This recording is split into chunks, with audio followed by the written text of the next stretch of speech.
Inajuzu mwanamke kufanya biashara kwa misingi ya dini.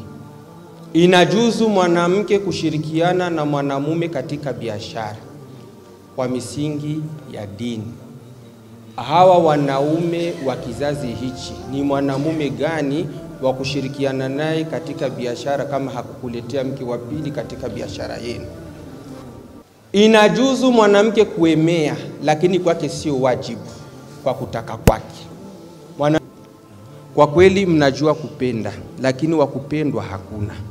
Tatizo, tunatoka na wasiokuwa wake zetu, tunawaacha wake zetu.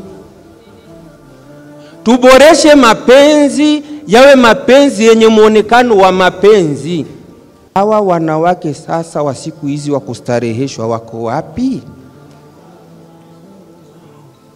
Kati ya waoaji na waolewaji kwa miaka hii, wanamume wengi akili ni nusu, na baadhi ya wanawake akili ni nusu.